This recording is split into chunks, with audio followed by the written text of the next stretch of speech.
Hello everyone, I'm Lance090 and welcome to my new segment, Astronomy Hour. It was suggested to me by one of my watchers that I should branch out and do some other things other than just Let's Plays. So this is what I came up with. I'm going to do an educational segment on astronomy stuff. And the way I'm going to do it is I'm going to put things down more of a layman's terms.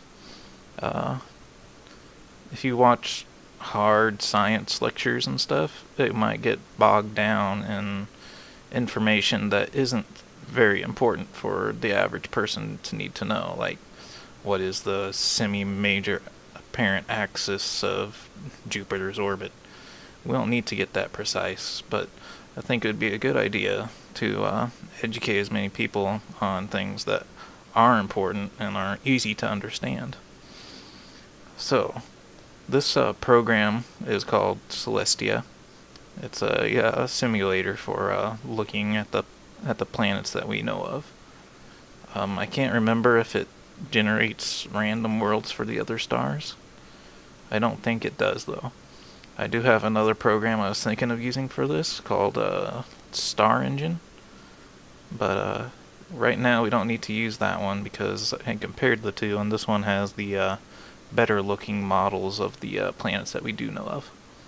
But if we move on to exosolar planets, I'll probably use Star Engine because it'll randomly generate those for us. Okay, where I'm going to start today is with the first planet from the Sun, Mercury. Alright, here's Mercury. The planet Mercury, of course, is the closest planet to the Sun. It's also now the smallest planet in our solar system once we got rid of Pluto from that running. I'd also say, in my own opinion, it's the closest planet now to not being a planet. This is because it has the most eccentric orbit, which means one side of its orbit is very close to the Sun and the other one's farther away from the Sun. And compared to like Earth, it's a very big difference between its furthest point and farthest point from the Sun. And it's also very small, of course. And some other things I'll talk about here in a second. It has an orbit of 88 days. For a while, we assumed that it was tidally locked to the Sun. This is a concept that we can look at in our own sky to get an example of. The moon is tidally locked to Earth, which means one side always faces Earth. In this case, people thought it was tidally locked to the Sun, where one side always faced the Sun. But we now know that's not the case. It's what happened was, whenever it was in a good position to view Mercury from Earth, it also that also happens to be the same position where it's always facing the same direction. But it actually just has a very slow rotational period. And so that's what caused that mystery. And that's actually still a misinformation that's passed around. Even in schools, they'll teach you that it's tidally locked still, but it's not. It has a temperature difference of negative 280 Fahrenheit on the night side and 800 Fahrenheit on the sun-facing side. Mercury has no atmosphere, so that means it retains none of its heat in any substantial manner.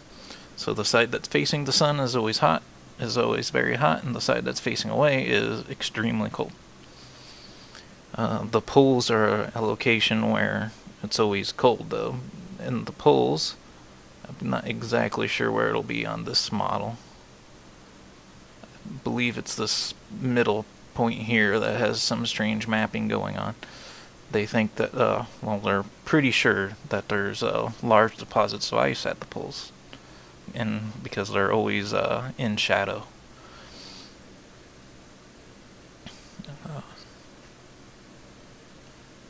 It has a very slow rotation. It rotates once per day every 2 years, or it has 1 day in every 2 years of Earth time. It's smaller than the biggest moons in the solar system, which are Ganymede and Titan.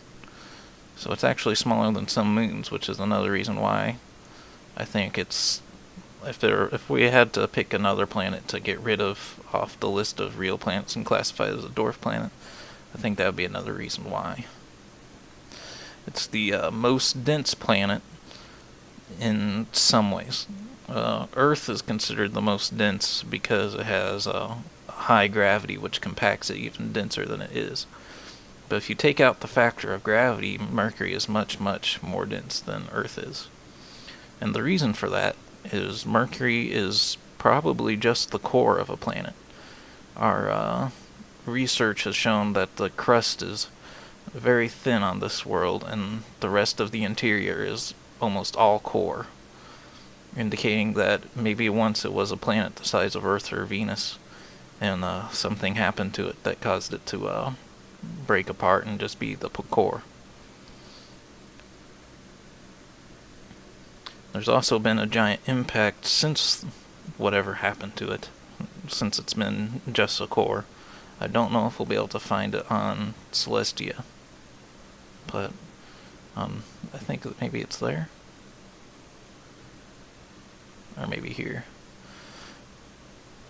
At some point on the planet, there's a crater impact that was an extremely powerful collision, and it was so powerful that when it hit one side of the planet, it sent shockwaves all the way through to the other side, creating a region that the scientists have just called Strange Hills. It might be this area here. Even in Celestia, compared to Space Engine, we're still not looking at the best rendering of the planet. The planet has been officially 100% mapped now by the Messenger probe. It's in orbit around Mercury for the past few years, and it's still in orbit now, and it completed 100% mapping of the surface. So if you look online, you can find some high-resolution maps of the planet. Which, by the way, this video is also going to be in low resolution, because more importantly than looking at these is just the science concepts that I'm explaining. It's also one of the few planets that have a liquid core. As we're going to find out as we look at the other planets, a lot of them actually don't have cores anymore. Well, the two major ones we might think about, Venus and Mars, have inactive cores. And Mercury still has its one active, because it still has a powerful magnetic field. The first space probe to take a close look at Mercury was the Mariner 10 probe. It made 2 passes, I believe, of the planet, and it was the first probe that used the slingshot gravity assist method of getting to a planet. It slingshotted around Venus to get on a path to Mercury. Okay, that covers about the basics of Venus. Also, all of the features on the planet, like the craters and hills and mountains and such, are named after famous artists. And we'll find out as we're moving through the solar system that the space agencies try to name objects on a planet all on one thought process. So this one's famous painters and artists. So now on to Venus.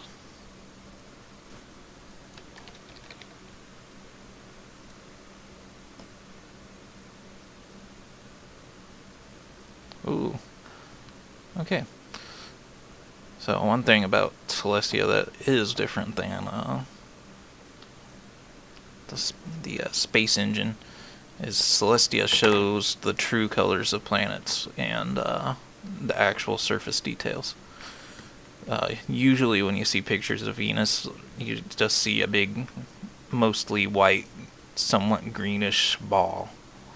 And those are just the cloud cover. It's completely covered with clouds. There's no gaps in the clouds to see the surface. This is a radar imaging of the surface, which Venus has been nearly 100% mapped. I think it's like 98% radar mapped.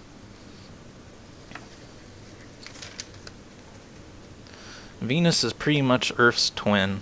It has a very similar mass. Mass, by the way, is like the total material of a body.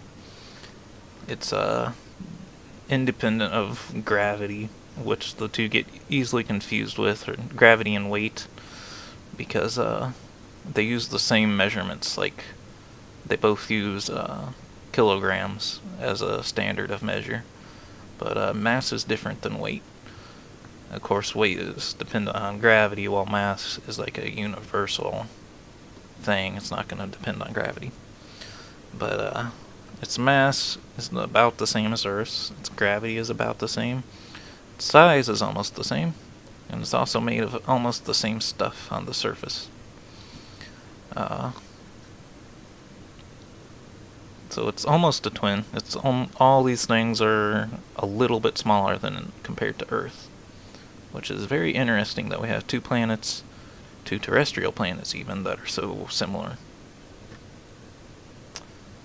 In the night sky, in a night sky of Earth, it's bright enough to cast shadows.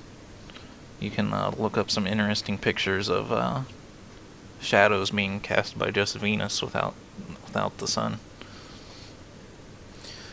But all things can't be exactly the same as Earth, and by far Venus is the most un-Earth-like of all the planets in the system, despite what it seems. Its atmosphere is 90% carbon dioxide, and the rest is mostly sulfuric acid. This planet is pretty much the definition of hell. That atmosphere is also 92 times more dense than our atmosphere. So this thing is literally a pressure cooker of poisonous gases. Its average temperature is 863 degrees Fahrenheit. Lead melts in that temperature, and there's almost no difference between that on the sun-facing side and the night side of the planet. And that's because the atmosphere is so thick, the temperature is blanketed around the entire surface. It's the greenhouse effect. What we're so worried about on Earth. There's actually an example, right? The closest planet to us in the solar system, Venus, is an example of what happens if the greenhouse effect totally runs out of control.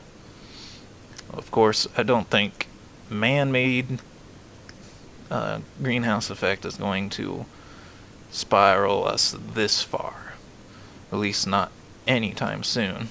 It's going to be a slow process. It's not going to turn to Venus overnight. But you can tell this temperature I just listed, 863 degrees Fahrenheit, is actually hotter than the sun-facing side of Mercury. So think about that. It's an important thing to keep in mind that it doesn't matter really how close a planet is to the sun of what its temperature is going to be. More important is what its atmosphere is made of. And Venus is the case in point of that. It has a slow rotation. I can't remember the exact numbers. I don't think it's as slow as Mercury's, but it's very slow. And it also happens to be in the backwards direction. It rotates in the opposite direction that Earth and the other planets do, which happens to be counterclockwise. So Venus rotates clockwise.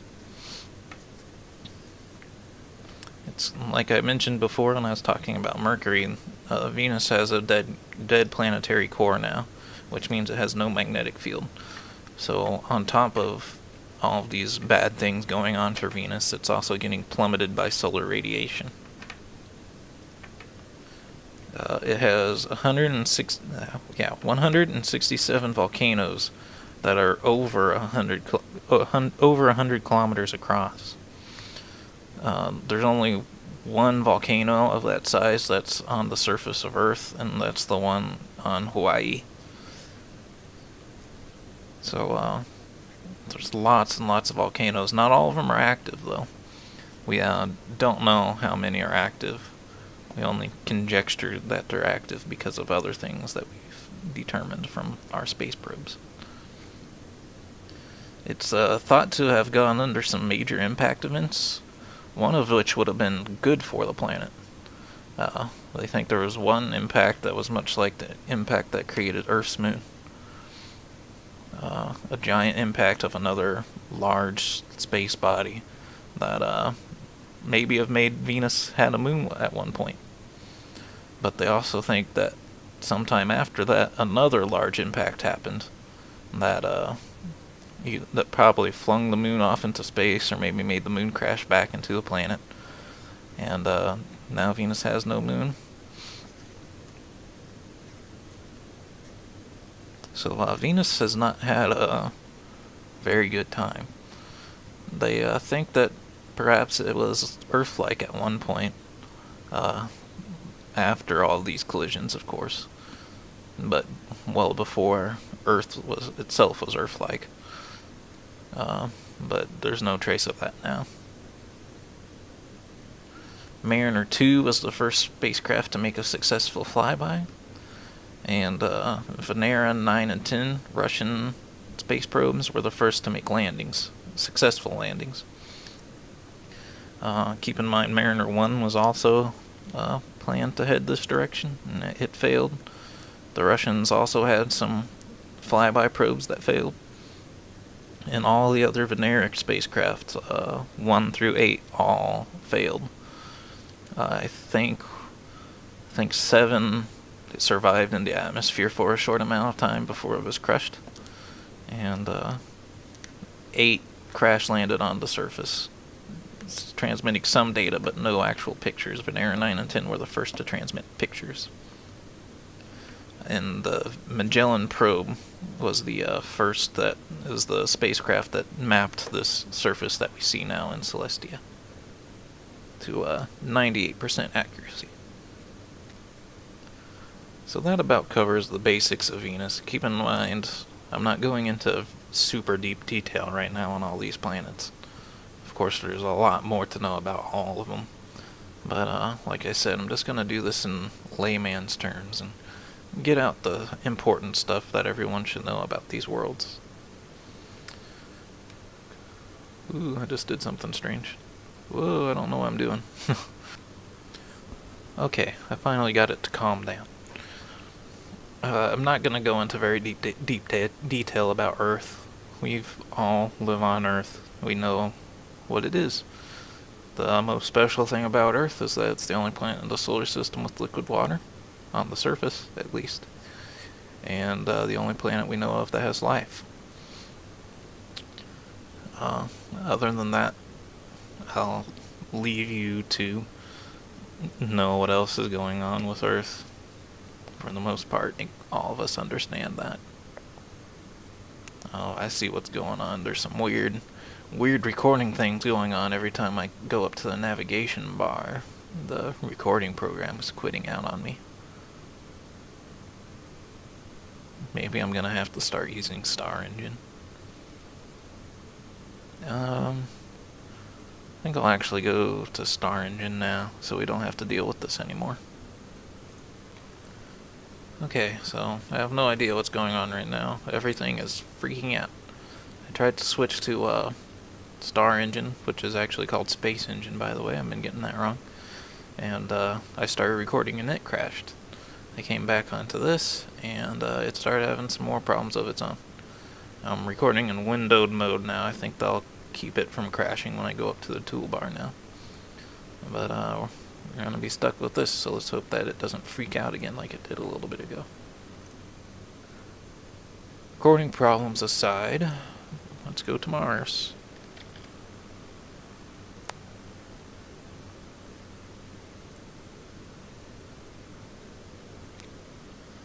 Okay, I think I finally have things sorted out for good. Well, for the most part. I am recording in windowed mode now, and for some reason my taskbar is on the screen. I don't know if it's going to show you guys that or not, but that's happening. So here we are to Mars. Mars, of course, is a planet of great interest to most people on this world, and definitely to NASA and other astronomers. To me, it's not the most interesting body in the solar system, but we'll get to what I like most in the solar system later.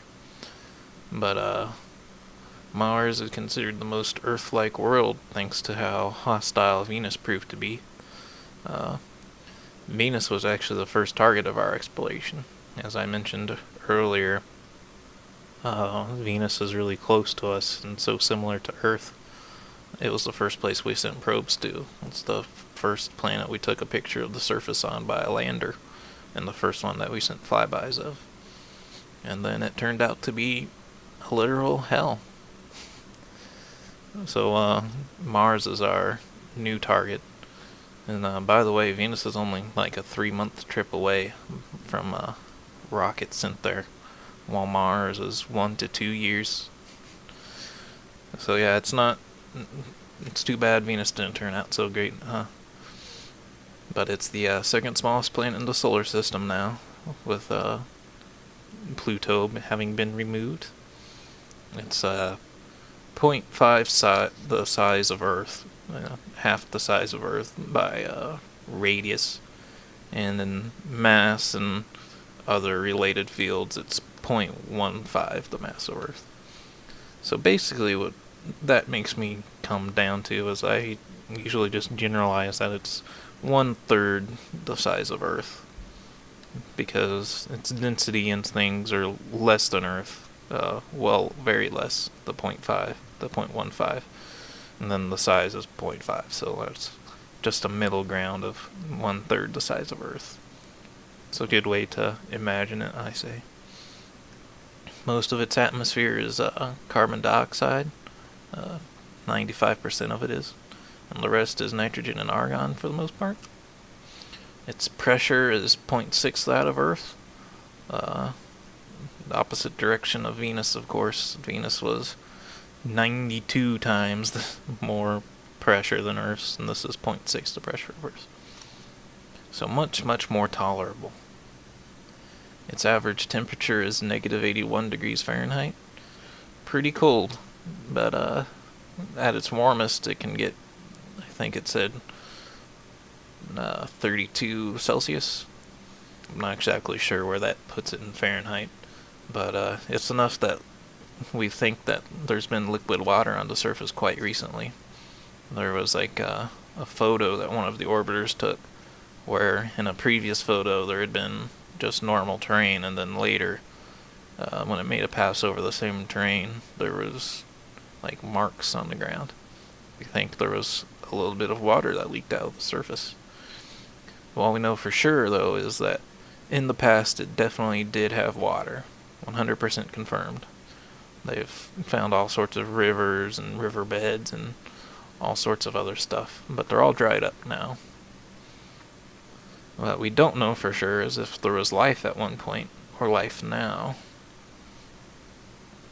We've have detected some methane coming out of the surface of Mars.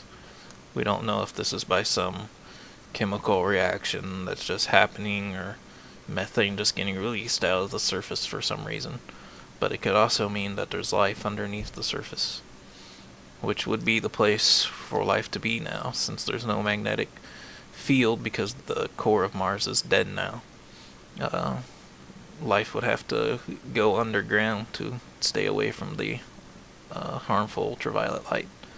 And if we were to go to Mars, that's probably what we would do too. We'd probably build a base underground, so we wouldn't have to worry about the radiation. But yes, the core of Mars is dead now. Of course, you've probably heard that it has the largest volcano in the solar system. Let's see if I can find it. It's rotating out of control. Is that it there? I think that's it there. Olympus Mons is the largest volcano in the solar system. And why it got so big, they think, is because when Mars was losing its core, when it was cooling down, the volcano, the core stopped rotating, uh, tectonic activity stopped. So any kind of magma flowing upwards all flowed towards one spot and came out into this super volcano. You may have heard of some super volcanoes on Earth, but this is even bigger than those. So that's what happened there. But the volcano is long dead now. The core is completely dead. Even Venus's core is still a little bit more active than Mars is, because Venus still has some active eruptions once in a while, we believe. So that's a real problem, and the reason why the core is probably dead now is just simply due to Mars wasn't big enough. The larger you are, the more pressure is getting pushed down on your core, and the longer it'll stay hot and active. And that's what's happening on Earth. Of course, we're a lot bigger, so there's a lot more pressure on the core, keeping it active. On the other hand, it is a lot more like Earth in some other fields. It has about the same rotation time as Earth. That's the length of its day is almost 24 hours.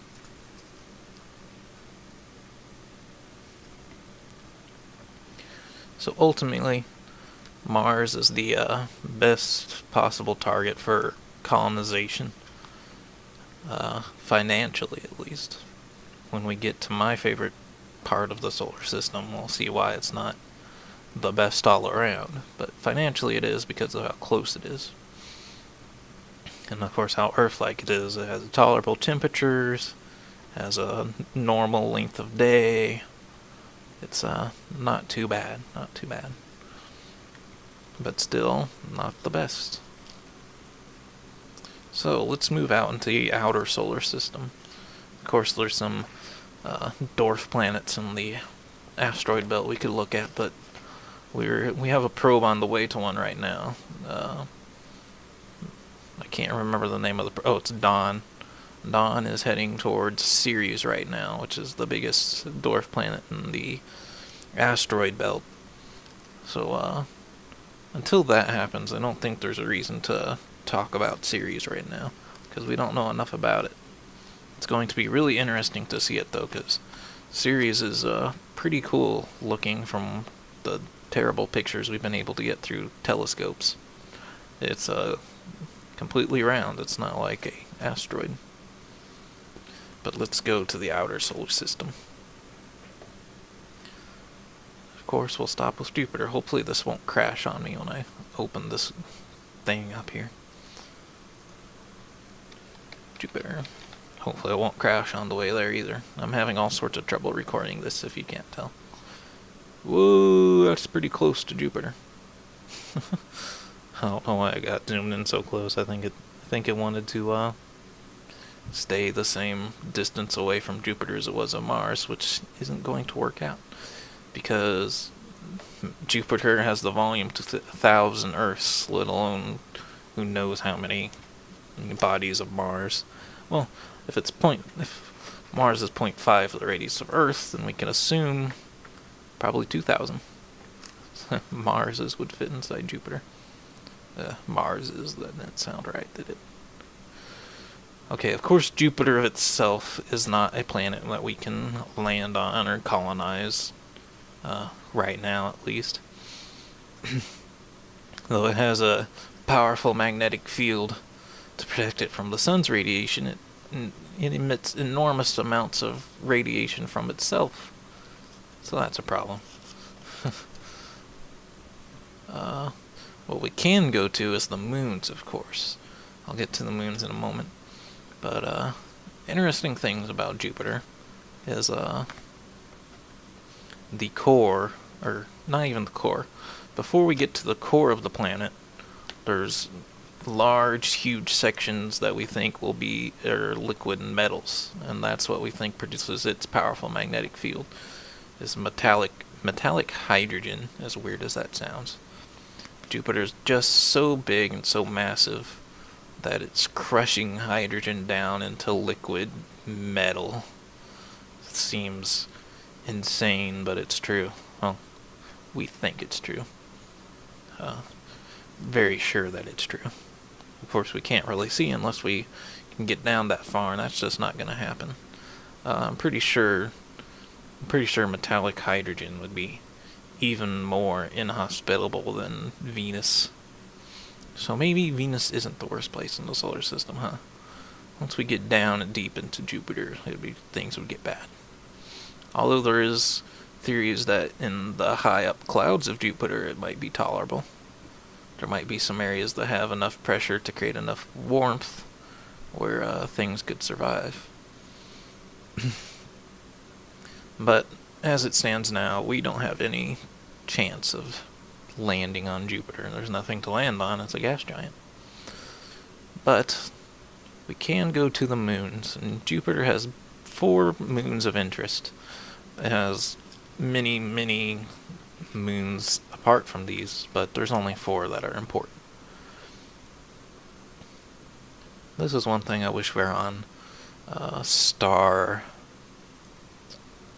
space engine for. It's a lot easier to go to the moons of planets. Instead, I have to bring up the menu that brings me to the planets and type in one of the moons. Let's go to the first one, the first major one, away from the planet, which is Io.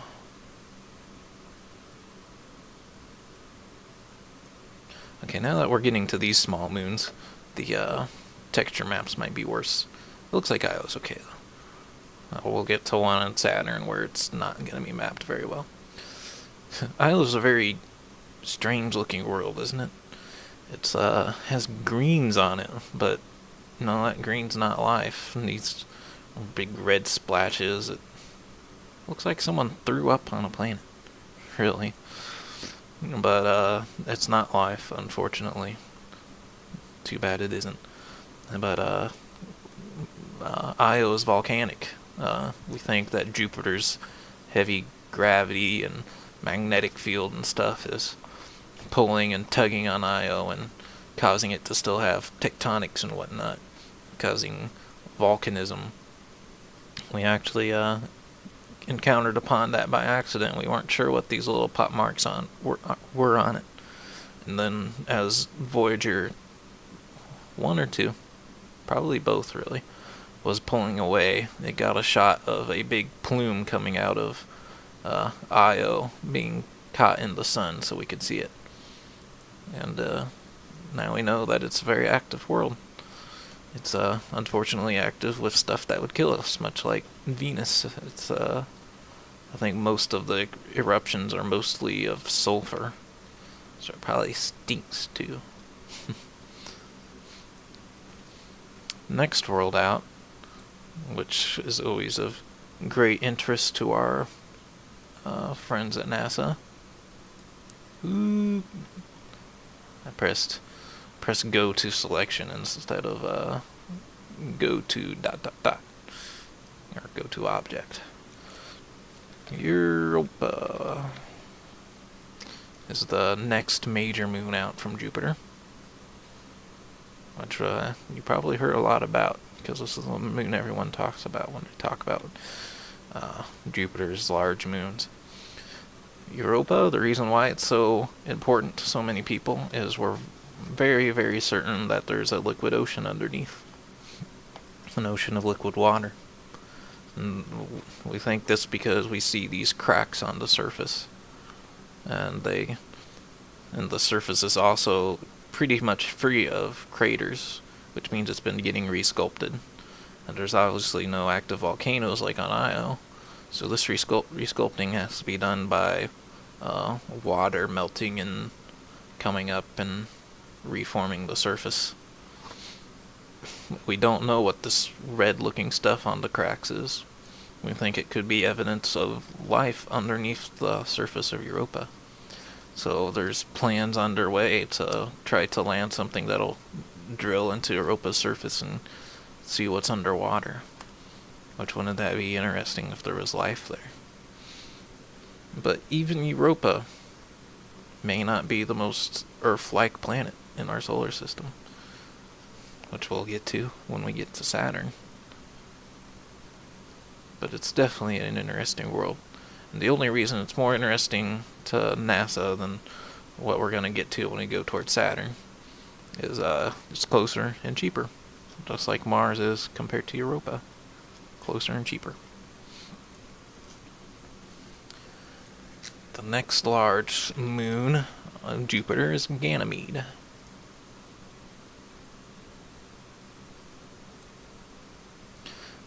Ganymede is pretty interesting as well. It's the largest moon in the solar system, which also makes it 2 moons larger. Oh, wait, 1 moon larger than even Mercury.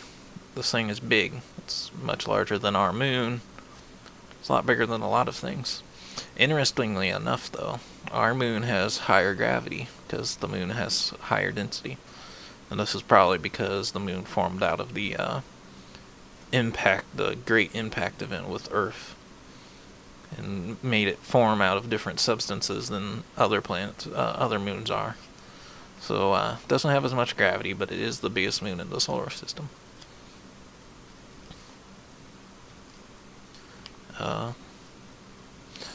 Other than that, it is pretty dull, actually. There's just a chance that there's a liquid ocean underneath Ganymede too, but it's a lot deeper down than it is on Europa. It does have some interesting patterns on it, though, I must say. Then the last moon of interest around Jupiter is, oh no, I'm not sure if I'm going to spell this right, Callisto. I'm just not sure if I needed 2 L's or not, but it looks like it's getting us there. Callisto is the furthest out from Jupiter, so it gets, I can't even find Jupiter right now. There's the sun. Oh, well, I'll look for it while I'm talking. It's the furthest out from Jupiter. Oh, there it is. So it gets a lot less of the radiation that Jupiter emits. On top of that, I can't recall the reason why, but it has a light ionosphere, which is somewhat like a magnetic field, but it's I think it's caused by ozone, actually. So that actually gives it even more protection from radiation. So in the Jovian system, well, another word for Jupiter's system, it's considered the most easily colonizable. Although research-wise it isn't as valuable as Europa, perhaps you could launch missions from Callisto, which is safe, to Europa. Now, let's move on to Saturn.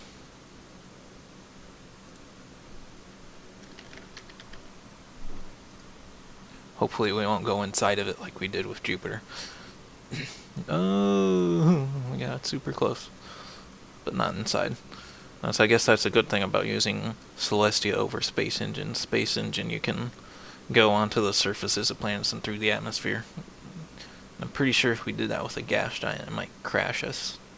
Have a good computer, but I don't think it could cope with that, really. By the way, I forgot to mention something about Jupiter.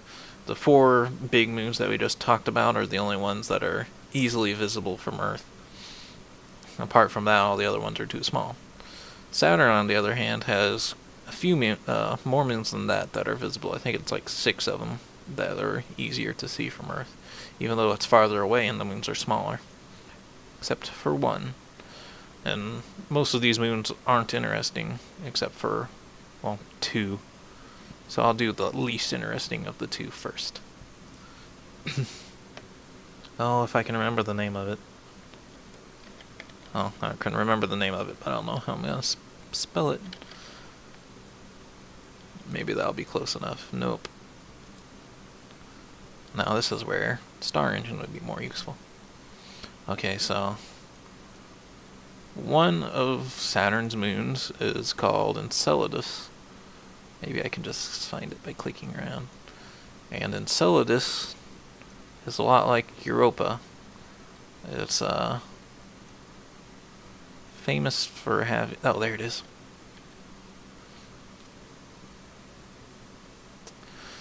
Actually, it's a mix between Europa and Io.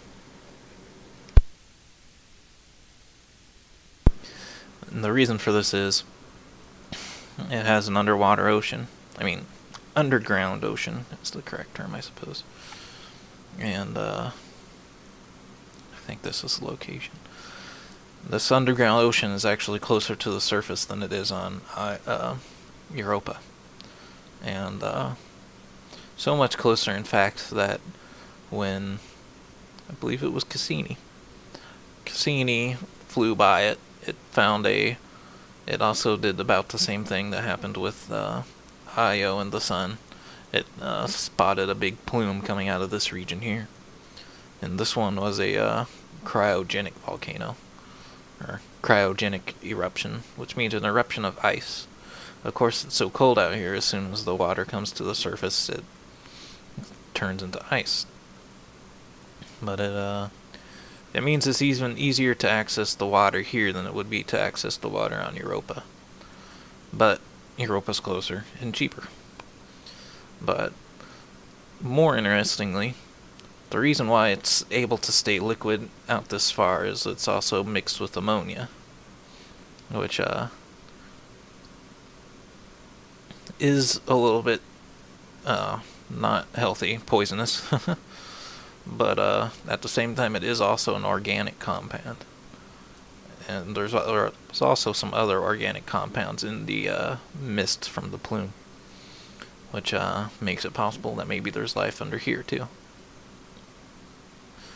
There's actually another one that's a little bit interesting in the system before we get to the major one. That is Oh wait, I think I'm getting Kerbal Space Program confused with reality. Yep, I did. Now I gotta figure out what the name of the actual one I want to go to is.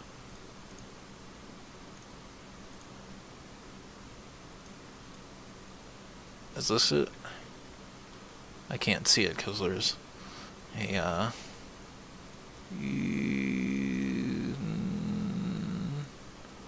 I can't see it because the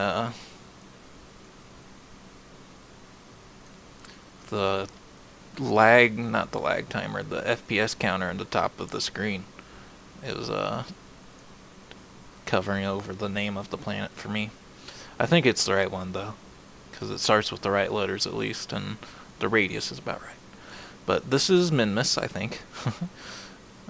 Minmus. I might still be getting the name wrong. I'm serious, I can't see the name up there. But Minmus is the smallest spheroid that we know of in the solar system. It's about 200 kilometers across, which seems to be the breaking point of where gravity can shape objects into round surfaces. Any lower than that, and they stay in whatever shape they were originally in. I can't even think of the name right now. But anyway, that's what's interesting about this one, is it's the smallest round body we know in the solar system. On top of that, this texture map doesn't do it justice, but it has a huge crater, this one here, called Herschel crater, which makes it look like the Death Star. So you might want to look up Minmus, or whatever name it actually is, Min something, and look up the pictures of it. It looks like the Death Star, which is almost eerie because we discovered this crater after Star Wars, not before, so George Lucas didn't steal it from something that really existed. It happened to exist after he created it, which is quite strange. But now let's get to my favorite body of the solar system. Titan. I don't know if you can see my go-to object window, so perhaps I could have kept... Ooh, we're so close. Uh-oh, we crashed. I'm not exactly sure where either. Okay, so that was an odd crash. I looked at the footage, and it looks like you guys were still able to see the footage even though it crashed. Even the counter in the top left went away. I figured you weren't listening anymore. But I guess you were, until I closed the program out. But it did crash anyway, it locked up on me. So here we are at Titan, and this is one where I'd prefer Star Engine to this, because it's showing you the surface, the radar image surface of Titan. When we actually look at it from space, it's completely covered with haze. Like it's a lot like Venus in that way, where we're looking at the radar image of the surface, even though we normally wouldn't be able to see it. But I guess this is okay, because now you guys can see the surface. But to me, Titan is the most interesting body in the solar system. And the first one is pretty big. It's the only other body in the solar system that has a liquid on the surface. It's not liquid water, though. It's liquid methane. Happens to have just the right amount of atmospheric pressure. It does have its own atmosphere. And at just the right temperature range where methane can exist as a liquid. And so it does. Which is extremely interesting to me. That alone, I think, makes it more Earth-like than Mars to us is.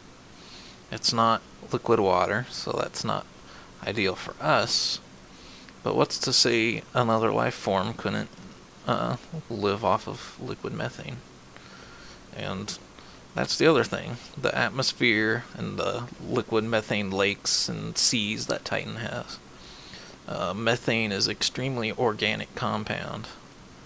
Like I said, it was on Mars, it would be a sign of life. And on Titan, it's everywhere. But it doesn't seem to be caused by life. We sent a probe to the Saturnian system, Cassini. After Voyager. Voyager only got to take a look at this with it completely opaque and unable to see what the surface was like. But when we sent Cassini, it had a radar imager, which is why we can see the surface here.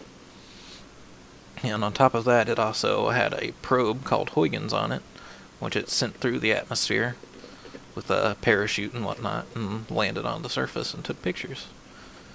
And what we found was there's a lot of rounded rocks and stuff at the landing site. So it's been raining methane.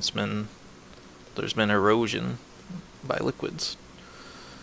And then after that, we started finding the lakes with Cassini's radar imaging. For the most part, I think they're centered at the poles. Ooh, we can't see them. Oh, yeah, we can down here. That's kind of annoying. I think I'd prefer them to leave it a haze if they're not going to show the lakes at the top of the planet. Of course, maybe this is the North Pole, and it's been getting flipped around and such, but at any rate, it's the only moon we know of that has a substantial atmosphere, and in fact it's more substantial than Mars's atmosphere. I don't have the exact numbers written down, but it's thicker than Earth's atmosphere, but not as thick as Earth's. Oh wait, I just said that wrong. It's thicker than Earth's atmosphere, but much, much less thick than Venus's atmosphere. I think it's like 2.6 as thick, which is not bad.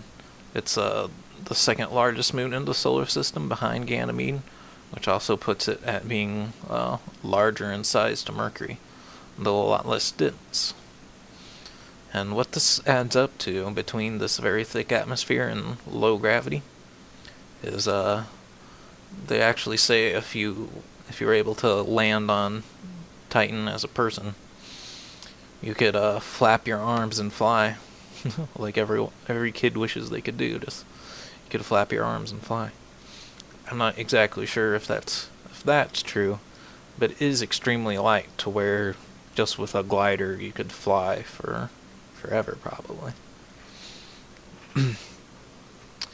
It makes it a very safe place to land too, because with a thick atmosphere and low gravity, you're going to have a very slow, gentle descent, which would be helpful.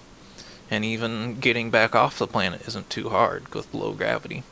You have to deal with the atmosphere, but with no gravity, it's not as much as a problem as it is on Earth or Venus, even Mars, really. I guess that's the example of it. That's not really the atmosphere that matters as much as the gravity, because it's really hard to get off of Mars too. It doesn't really matter that the atmosphere is there. It does, but not as important as gravity. Also, on top of this, it's pretty certain that there's also a liquid ocean underneath Titan of water. And this was figured out by Cassini when it made multiple passes. It found that terrain wasn't where it was supposed to be based on rotational observations and stuff. So basically the entire thing is a shell rotating around a liquid ocean, which creates another interesting thing, which I don't hear talked about too much, but Titan more or less has plate tectonics based on cryotectonics. There's volcanoes of cryovolcanoes on it, we think. We haven't witnessed an eruption yet. It'd be hard to witness an eruption of it, really. But another interesting thing about that is, like Enceladus, it's loaded with ammonia on top of the water, which lowers its freezing point even more. I think lowering is the right term, not raising. But in either case, and the way it comes out is like a lava. It comes out like lava. It's like a sludge of ice, which is reforming the surface, much like lava does on Earth. So, all those factors put together, Titan is extremely Earth-like. It's pretty much a mirror of Earth, just with a much lower temperature and size. So, it seems very likely that life could exist here based on a different process than it is on Earth, which would be very awesome to know if it was true or not. But unfortunately, because of money, and just because of how popular Mars and Europa is, Titan is pushed far back on the schedule of places that we want to explore more. This is a real shame. If there's going to be life anywhere, it's not going to be on Titan. I guess that's my opinion, but I don't know. Based on what I've just told you, do you think life is more likely on Mars, where water doesn't even hardly exist on the surface anymore, and this one has huge seas of a liquid on it?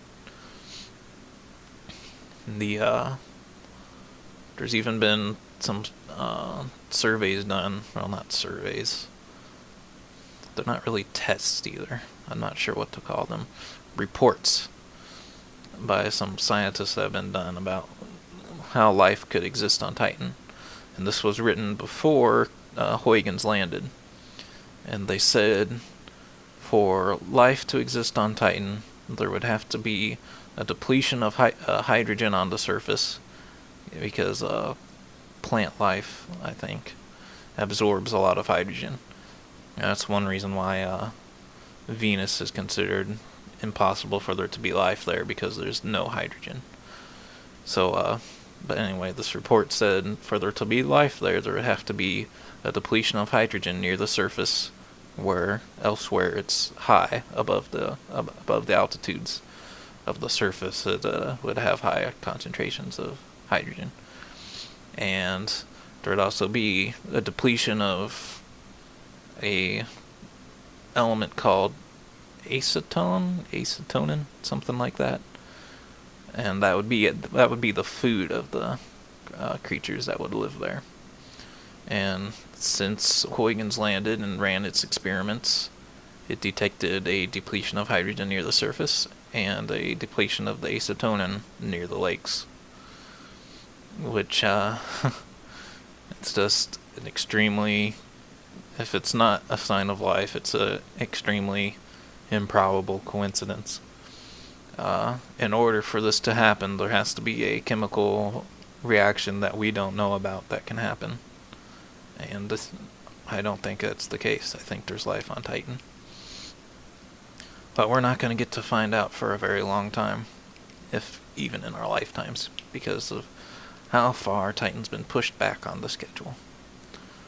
A real shame. At any rate, before I keep digressing about how much I like Titan, it's time to move on to the last two planets of the solar system. And I only have like 5 minutes left, so I'm going to have to make it quick. Luckily, there's not much of interest out here. At least in my opinion. Ooh, let's go to Uranus. No, pronounce it Uranus and you'll have less people making fun of you calling it other things. Okay. So here we are at Uranus. Oh man, I already just made the mistake, didn't I? Of course we know that we're not oriented right here, because Uranus is rotates sideways, which you probably already know. And apart from that, there's not much of interest out here. The last two planets, Uranus and Neptune, are called ice giants now, not gas giants like Jupiter and Saturn are. They have an abundance of different gases in their atmosphere than the other gas giants do, which is why they've made the change. On top of that, they're also extremely similar to each other, while Jupiter and Saturn are very different. Apart from that, though, there's not much of interest here on Uranus. It has pretty much no interesting cloud features on it, and it doesn't really have any moons of interest. It only has one moon of interest, Miranda. Ooh, we're getting thrown way out here. I don't know if the game will render this properly, but the reason why Miranda is the most interesting moon of Uranus is these huge cracks and stuff on it. I don't think this rendering does it justice. It looks like a patchwork of puzzle pieces. It apparently has been catastrophically shattered in its past, so violently that it got torn apart, and then it fell back together and created a monstrosity looking moon. That one's right there is really close. I don't know these moons are that close together. But now let's go to Neptune. By the way, for some reason when I think of Uranus and Neptune, they're just so far out that I start to think that they're kind of eerie out this far. They're so far out that the only probes that's ever visited these two planets was Voyager 2. And there's no plans to send another one. That's how far away they are. It's very strange out here. They're actually so far away that they're not really visible from Earth. Neptune completely isn't, and Uranus is so faint that it was not discovered until very recently. All the innermost planets up to Saturn were known since whoever could look up at the sky first. Uranus and Neptune went unnoticed until the first thing that happened was just the gravitational effects of the planets was noticed first, and then they were later figured out where they were by mathematicians. Neptune, interestingly enough, has the fastest winds in the solar system, which was counterintuitive to what everyone else thought would be the case. Everyone thought that Jupiter's winds would be the fastest since it's closest gas giant to the sun, but Neptune's are the fastest, and it's the reason why is oh no, I can't really remember the reason why, not specifically anyway, but for some reason the solar, it's not being slowed down by solar energy, so it's able to just spiral out of control, pretty much. And that was a bad way of describing it, but I can't remember the real way to describe it. And its most interesting moon is Triton. And of course, as we go farther out towards these ice giants and their moons, since only Voyager 2's looked at them, we don't know much about them. Triton is the third largest moon in the solar system. I think it's larger than our moon, but it is smaller than Mercury at this point. But the reason why Triton is interesting is it also has cryovolcanoes. And I think it's so cold out here that nitrogen freezes. Of course, nitrogen is what makes up the majority of our atmosphere. Also the majority of Titans, by the way, apart from the methane. So it usually exists in gas. But out this far, it even skipped the liquid stage and it's solid out here. That's how cold we're getting. And of course, with this, we're as far out as we're going to go, because Pluto is no longer a planet. And my opinion on that is, it's not a planet, it's a dwarf planet. And if you just look at how small it is, its orbit, eccentricity, it's just not, I don't like it as a planet. Really, I almost don't even like Mercury as a planet, which I pointed out before, that Mercury is, just the core of a planet that once was, and has that great orbital eccentricity. So with that, that'll end my science hour. I hope you guys enjoyed it and found it interesting. I'm sorry that there were so many recording errors. I knew space engine crashed a lot, so that's why I tried to avoid it to begin with. I didn't know Celestia was also going to crash on me and stuff. On top of that, like every time I went up to the menu bar at the top, it would make a small video of that. I tried to cut out as many pieces of that as I could, but I had to leave some of the rough spots in because there was stuff I was saying during those points. But tell me where you want me to go next with this. I'm thinking of doing exosolar planets next, but I could also do segments of going into much greater detail about all of these worlds that we looked at today, and more. So hope you all have a good day.